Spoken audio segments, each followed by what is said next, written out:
I'm sorry, but employees are not allowed inside this lounge. Please wait outside. The words hit Captain Imani Adebayo like a slap across the face.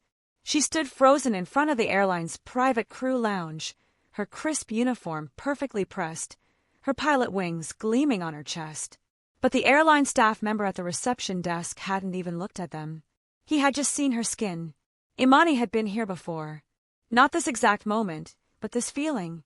The quiet, insidious sting of being doubted, overlooked, dismissed. She had faced it in flight school, where people assumed she was the flight attendant, not the one training to fly. She had faced it on the tarmac, where passengers would glance at her in disbelief when she emerged from the cockpit. But today was different. Today, she had the power to change everything. Imani had dreamed of being a pilot since she was a little girl growing up in a small town in Georgia. She would watch planes carve white trails in the sky and imagine herself in the cockpit. But dreams like hers weren't common for black girls. People told her it was impossible. Her high school counselor even suggested she aim for something more realistic. But Imani was never the type to back down. She worked 2 jobs to pay for flight lessons, endured the grueling training, and fought for every opportunity in an industry where women, especially black women, were rare. Finally, after years of perseverance, she had made it. She had become one of the few black female captains in the commercial airline industry. Yet here she was, being told to wait outside like she didn't belong. Imani took a slow breath, forcing herself to stay calm. "I am an employee," she said, her voice even. "I'm Captain Imani Adebayo, and I have a flight scheduled in 2 hours." The receptionist's face twitched.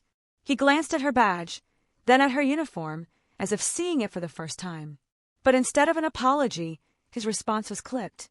"Well, captains usually check in at the main office. This area is for crew members." Imani clenched her jaw. It was an excuse. The other pilots, white men in the same uniform, had just walked past her and into the lounge without question. Before she could say anything, another employee, a supervisor, approached. But instead of fixing the situation, he made it worse. "Look, ma'am, we have policies. If you're causing a disturbance, I'll have to ask security to escort you out." Imani's chest tightened. A disturbance? She hadn't raised her voice. She hadn't done anything but ask to be treated like the pilot she was. And yet, they were willing to call security on her. That was it. The final straw. Imani didn't argue. She didn't beg. She simply pulled out her phone and made a call. "Hello, Mr. Sterling. This is Captain Adebayo. I need you to come to the lounge. Now." Within minutes, the CEO of the airline, James Sterling, walked into the room. His eyes scanned the scene. Imani standing tall in her uniform, the 2 employees looking confused, the other crew members now watching. The receptionist and the supervisor immediately changed their tones. "Mr. Sterling, there was a misunderstanding." Sterling held up a hand. "No, there wasn't." His voice was sharp. Then he turned to Imani. "Captain Adebayo, I sincerely apologize for this unacceptable behavior." The entire room went silent. The employees turned pale. They had no idea who Imani was to the company. Because what they didn't know was that Imani wasn't just any pilot. She was a key figure in the airline's diversity initiative.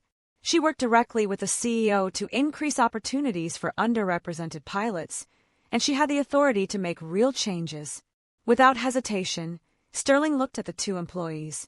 "You're both suspended, effective immediately. This company will not tolerate discrimination against our passengers or our staff." Then he turned back to Imani. "We're shutting this location down for immediate training and reform. This will never happen again." Imani nodded. It wasn't about punishing individuals. It was about changing the system. And today, she had done just that. The news spread fast. A passenger who had overheard everything recorded the exchange and posted it online. Within hours, the video had millions of views. The world rallied behind Imani, calling her a symbol of strength and resilience. Young black girls reached out, saying they now believe they could be pilots too. Airlines across the country took notice, implementing stronger diversity and inclusion policies. As you, the viewers of Sunny Spot, now know, Imani didn't just stand up for herself that day. She stood up for every person who had ever been told they didn't belong. And in doing so, she made sure that from now on they did.